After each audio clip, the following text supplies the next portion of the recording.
Hello everyone, welcome to CA Sansar channel. My name is Sarika Gupta and by profession I am a company secretary. First of all, I will give my special thanks to CA Vivek Khurana sir for giving me this opportunity. Let's start my presentation. Friends, today's my presentation topic is time of supply in case of supply of services under GST. अच्छा, जैसे कि आप लोगों को मालूम ही है कि हम टाइम ऑफ सप्लाई क्यों फाइंड आउट करते हैं। मेन रीजन हमारा क्या होता है कि जिससे कि हमें पता चले कि किस मंथ की हमारी टैक्स लायबिलिटी है। मान लिया सपोज करो कि कोई भी हमारी जो टाइम ऑफ सप्लाई है वो अगस्त के मंथ की है, तो हमारी जो टैक्स लायबिलिटी बैठेगी वो सितंबर के मंथ में यानी 20 सितंबर को हमारी लायबिलिटी बैठती है कि हमें गवर्नमेंट डिपार्टमेंट को वो उस सर्विस के रिगार्डिंग जीएसटी डिपॉजिट करना है।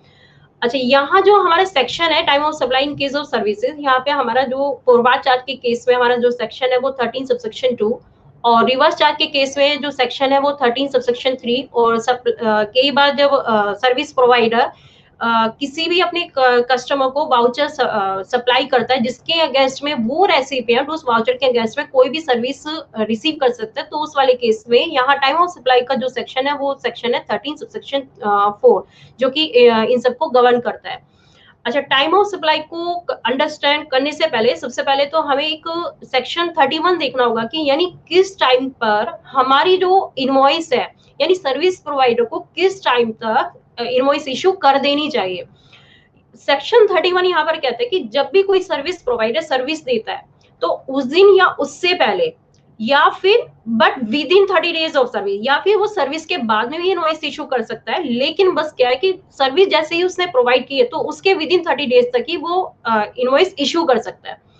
अच्छा, ये तो है कि हम ये वाला जो प्रोविजन है ये तो कहते हैं कि नॉर्मल कोई भी सर्विस प्रोवाइडर जब सर्विस प्रोवाइड कर रहा है। कई बार क्या होता है कि कॉन्टिन्यूअस सप्लाई ऑफ सर्विसेज भी सर्विस प्रोवाइडर प्रोवाइड करता है, तो उस वाले केस में जो हमारा ये जो टाइम लिमिट है इनवॉइस इशू करने की ये है हमारी कि जब भी कई बार क्या होता है कि कॉन्टिन्यूअस सप्लाई ऑफ सर्विसेज के केस में हमारा जो ड्यू डेट होती है पेमेंट की, तो जब भी यदि कोई ड्यू डेट है पेमेंट की तो उस दिन या उससे पहले हमारी इनवॉइस इशू हो जानी चाहिए।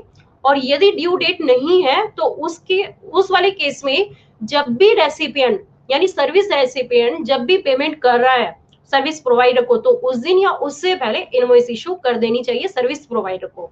अच्छा, कई बार मान्य हो सकता है कि पेमेंट जो रेसिपिएंट सर्विस प्रोवाइडर को जब भी पेमेंट करता है तो वो पेमेंट किसी से लिंक्ड किसी इवेंट से लिंक्ड होती है, यानी वो इवेंट यानी जो सर्विस प्रोवाइडर सर्विस दे रहा है रेसिपिएंट को तो उस कोई भी उस इवेंट से लिंक्ड है, तो उस वाले केस में यहाँ इनवॉइस जब भी वो इवेंट कंप्लीट हो जाती है सर्विस प्रोवाइडर के बिहाफ पर तो उस इवेंट के कंप्लीशन तक इनवॉइस इशू हो जानी चाहिए, सर्विस प्रोवाइडर को उस डेट तक इनवॉइस इशू कर देनी चाहिए। तो गाइज ये तो हमने देखा सेक्शन 31 यानी वो एक टाइम लिमिट हो जाता है for issuance of invoice for supply of services. अच्छा, यहाँ पर अब हम देखेंगे मेन हमारा टाइम ऑफ सप्लाई क्या है इन केस ऑफ सर्विसेज के केस में। हम यहाँ पर देखेंगे जो टाइम ऑफ सप्लाई पहले तो सबसे पहले हम यहाँ पे देखेंगे कि क्या हमारी जो इनवॉइस इशू हुई है एज वो इनवॉइस इशू है as per provision of section 31। Section 31 जैसे अभी हमने देखा कि सर्विस जिस दिन हमने प्रोवाइड किया उस दिन या उससे पहले या विद इन 30 डेज के अंदर अंदर हमारी इनवॉइस इशू हो जानी चाहिए। यदि कोई भी सर्विस प्रोवाइडर ने सेक्शन 31 को फॉलो किया है यानी सर्विस देने के टाइम लिमिट के अंदर ही उसने इनवॉइस इशू की है, तो यहाँ इस वाले केस में हमारा जो टाइम्स ऑफ सप्लाई होगा वो होगा इनवॉइस की डेट और पेमेंट की डेट, फिर उन दोनों डेट में जो भी अर्लियर डेट होगी वही हमारी क्या होगी टाइम ऑफ सप्लाई होगी। अच्छा, कई बार पेमेंट की डेट में भी यहाँ पे डिफरेंस आ जाता है। कई बार सर्विस प्रोवाइडर जब सर्विस देता है तो उसके अगेंस्ट में पेमेंट जब वो अपने रेसिपिएंट से पेमेंट रिसीव करता है कई बार अपने बुक्स में एंट्री करता है वो डेट अलग होती है, जब उसके बैंक अकाउंट में पेमेंट आती है वो डेट डिफरेंट होती है। तो यहाँ पेमेंट वाले केस में जब भी उसके बुक्स ऑफ अकाउंट में एंट्री हुई है या फिर उसके अकाउंट में जब भी पैसा आया तो उन दोनों डेट में जो भी अर्लियर डेट होगी वही हम पेमेंट की डेट कंसीडर करेंगे। तो अब दूसरा इस वाले केस में भी यहाँ पर सेक्शन 13 सबसेक्शन 2 ये कहता है मान लिया कई बार कोई सर्विस प्रोवाइडर है, अब वो within time limit as per provision section 31 के अंडर अकॉर्डिंग यदि वो इनवॉइस इशू नहीं करता है यानी विद इन 30 डेज के अंदर अंदर यदि उसके थ्रू इनवॉइस इशू नहीं हुई है तो इस वाले केस में हमारी जो टाइम ऑफ सप्लाई होगी वो होगी जिस दिन उसने सर्विस प्रोवाइड की है रेसिपिएंट को या फिर पेमेंट की डेट। तो यहाँ इस वाले केस में हम सर्विस और पेमेंट की डेट देखेंगे, उन दोनों डेट में से जो भी अर्लियर डेट होगी वही हमारी क्या होगी, टाइम ऑफ सप्लाई। और पेमेंट का वही हम देखेंगे, यानी जब उसके बुक्स ऑफ अकाउंट में एंट्री हुई है या उसके अकाउंट में क्रेडिट हुआ है, उन दोनों डेट में से जो भी अर्लियर डेट होगी वही हमारी क्या होगी, पेमेंट की हम डेट कंसीडर करेंगे। अच्छा, इस प्रोविजन को हम थोड़ा एक एग्जांपल के थ्रू समझ लेते हैं। सपोज तो कोई भी एबीसी एंड कंपनी एक सीएस फर्म है। अच्छा, वो सर्विस प्रोवाइड करती है to mister Ram. Mister Ram को उसने सर्विस प्रोवाइड किया और उसने एक इनवॉइस इशू किया है। ठीक है, इनवॉइस 7 सितंबर को इनवॉइस इशू किया है। तो यहाँ पर हमारी डेट फिक्स है कि इनवॉइस इशू किया है। फिर उसके बाद कुछ हमारे केसेस हैं, यहाँ पर हम देखेंगे इन सारे केसेस में टाइम ऑफ सप्लाई क्या होगा। फर्स्ट केस है जैसे the provision of service was completed on 1 August. Service जो कंप्लीट हुई है हमारी 1 अगस्त को हुई है and payment was receive on 20 सितंबर। और जो पेमेंट रिसीव हुई है सर्विस प्रोवाइडर को वो 20 सितंबर को रिसीव हुई है। तो यहाँ देखो सर्विस हुई है 1 अगस्त को। अब यहाँ देखेंगे कि क्या सर्विस प्रोवाइडर ने जो इनवॉइस इशू की है विद इन 30 डेज की है। यदि विद इन 30 डेज की है, यानी सेक्शन 31 को फॉलो किया है, तो उस वाले केस में हमारा जो होगा वो इनवॉइस और पेमेंट उन दोनों डेट में से जो भी अर्लियर डेट होगी वही वाली डेट होगी। और यदि प्रोविजन को फॉलो नहीं किया है तो उस वाले केस में हमारी क्या होगी, जो भी नहीं प्रोविजन को फॉलो किया तो उस वाले केस में सर्विस की डेट को और पेमेंट की डेट को हम देखेंगे। तो यहाँ यदि देखें तो सर्विस जो दी है वो 1 अगस्त को दी है और जबकि इनवॉइस जो इशू हुई है वो हुई है यहाँ पर 7 सितंबर को। तो इसका मतलब यहाँ पे सेक्शन 31 को फॉलो नहीं किया गया। तो यहाँ इस वाले केस में हमारा जो टाइम ऑफ सप्लाई होगा वो होगा यहाँ पर 1 अगस्त। ठीक है, तो जैसा कि यहाँ स्क्रीन पर भी आप लोगों को शो हो रहा है। अच्छा, दूसरा यदि हम केस देखें तो provision of service was completed on 15 अगस्त। हमारी जो सर्विस कंप्लीट हुई है 15 अगस्त को हुई है और इनवॉइस जैसे ऊपर ही शो हुआ है कि दिखाया गया है कि जो इनवॉइस इशू हुई है वो 7 सितंबर को हुई है। तो इसका मतलब सेक्शन 31 को यहाँ पर फॉलो किया जा रहा है। ठीक है, तो यहाँ इस वाले केस में हमारी 2 डेट आती है, यानी इनवॉइस की डेट और पेमेंट की डेट। पेमेंट की हमारी डेट कौन सी है, 28 सितंबर सेकंड केस में, और इनवॉइस की डेट हमारी 7 सितंबर। तो इन दोनों डेट में से जो अर्लियर डेट होगी यानी 7 सितंबर ही हमारी क्या होगी, टाइम ऑफ सप्लाई होगी। ठीक है, सेकंड वाले केस में हमारा जो आंसर होगा वो 7 सितंबर। अच्छा, थर्ड हम केस देखते हैं। मान लीजिए मिस्टर राम है, उन्होंने जो पेमेंट की है वो 3 अगस्त को की है। इनवॉइस हमारी चारों केसेस में सेम है 7 सितंबर की। अब मिस्टर राम ने जो पेमेंट की है वो 3 अगस्त को की है, यानी इनवॉइस से पहले ही एडवांस में पेमेंट कर दिया 3 अगस्त को। We have provision of service were remaining to be completed. लेकिन अभी तक सर्विस हमारी कंप्लीट नहीं हुई थी, यानी सर्विस कंप्लीट होने से पहले ही मिस्टर आप ने पेमेंट कर दी है। तो यहाँ इस वाले केस में जो टाइम ऑफ सप्लाई हो गया, क्योंकि जो पेमेंट रिसीव हुई है सर्विस प्रोवाइडर को वो बिफोर इनवॉइस डेट के, इनवॉइस इशू होने से पहले ही रिसीव हो चुकी है। तो यहाँ इस वाले केस में यानी पेमेंट हमारी डेट यानी 3 अगस्त हमारी क्या होगी कि वो टाइम ऑफ सप्लाई होगी। अच्छा, फोर्थ केस यदि हम यहाँ पर देखें तो mister Ram made the payment on 15 September. Mister Ram ने जो पेमेंट की है वो 15 सितंबर को की है।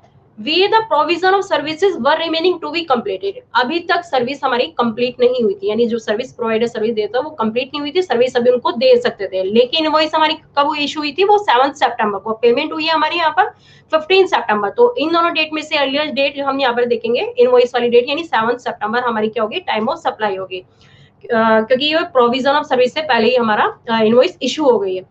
तो इस तरीके से तो हम फाइंड आउट करते हैं, यानी जो हमने बात की है सेक्शन 13 सबसेक्शन 2 में, इस तरीके से हम यहाँ पे time of supply find out करने की कोशिश करते हैं।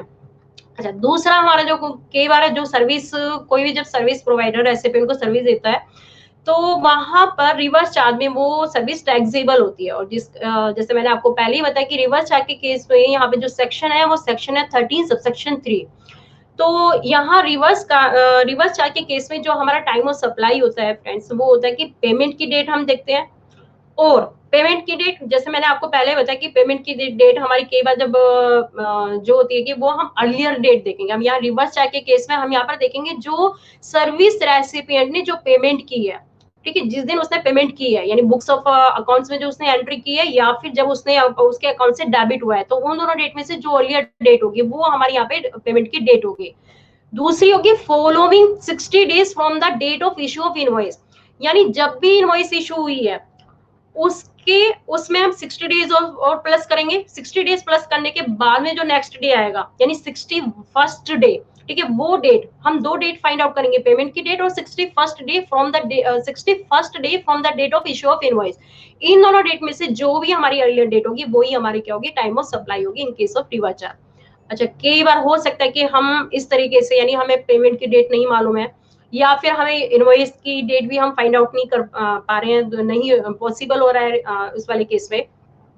तो फ्रेंड्स यहाँ हमारा जो टाइम ऑफ सप्लाई होता है वहां उस वाले केस में हमारी होती है कि date of entry of service in books of account, यानी रेसिपिएंट ने अपने बुक्स ऑफ अकाउंट में जब भी अपने बुक्स ऑफ अकाउंट में एंट्री की है उस सर्विस के रिगार्डिंग, तो वही हमारी टाइम ऑफ सप्लाई होती है। लेकिन तो वो तभी होगी जब हमें पेमेंट की और ये वाली इनवॉइस की डेट नहीं मालूम है। ठीक है, तो अब इसी प्रोविजन को हम थोड़ा एक एग्जांपल के थ्रू समझ लेते हैं। Determine the time of supply from the given information assuming that service being supplied taxable under reverse charge। हम assume करें कि यहाँ पे हमारी जो सर्विस टैक्सेबल है वो रिवर्स चार्ज में है। हमें दो डेट दी गई, एक तो 4 मई, सप्लायर ने जो इनवॉइस इशू की है, सप्लायर ने इनवॉइस इशू किया फॉर सर्विस प्रोवाइड, सर्विस उसने प्रोवाइड किया, there is a dispute amount payable. अब यहाँ पर एक डिस्प्यूट हो रहा है दोनों सर्विस प्रोवाइडर और रेसिपिएंट के बीच में एंड पेमेंट इज डिले, और उसकी वजह से पेमेंट यहाँ पर डिले हो गई है।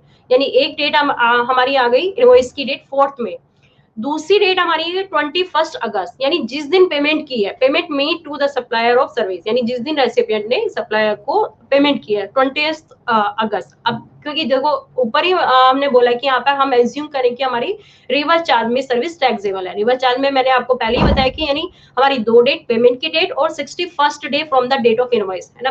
तो वहां से हम दोनों फाइंड आउट करेंगे, यानी एक तो हमारी पेमेंट की डेट तो है 21 अगस्त, और दूसरा यदि हम इनवॉइस की डेट देखें, इनवॉइस हमारी 4 मई है, 4 मई में यदि हम 60 प्लस करें उससे नेक्स्ट डे, हमारा जो नेक्स्ट डे आता है 4 मई में, जब हम 4 मई में 60 डेज प्लस करें नेक्स्ट डे हम उसको काउंट करते हैं तो 4 जुलाई आएगा।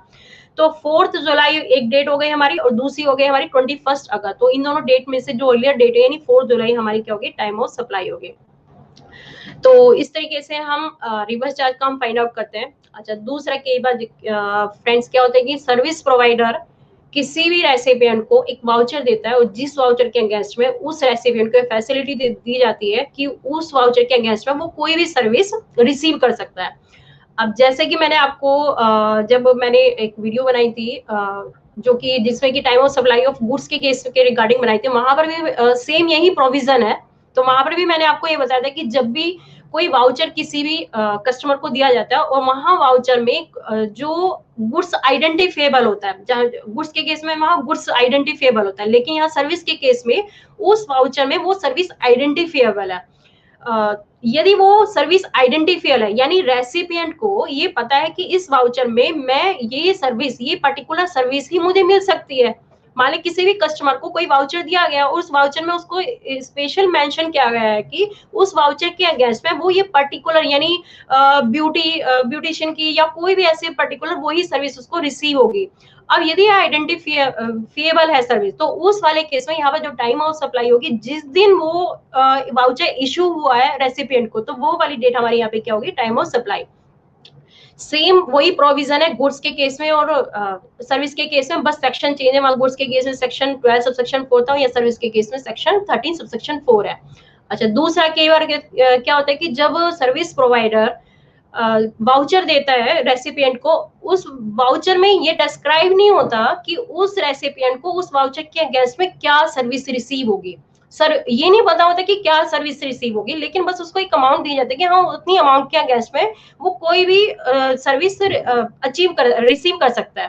तो यहाँ इस वाले केस में जब भी वो कस्टमर रेडेम्पशन कराता है उस वाउचर को, तो जो डेट रेडेम्पशन की है वही डेट हमारी क्या होती है, यहाँ पर टाइम ऑफ सप्लाई होती है। तो फ्रेंड्स इस तरीके से हम यहाँ पर time of supply find out करते हैं, क्योंकि हमारा मेन पॉइंट यहाँ पर यही होता है कि जिससे कि हमें पता चले कि किस मंथ की हमारी टैक्स लायबिलिटी है। So this is for the day, और thank you so much for watching my video, and I hope you all liked my video. Please like my video and subscribe this channel.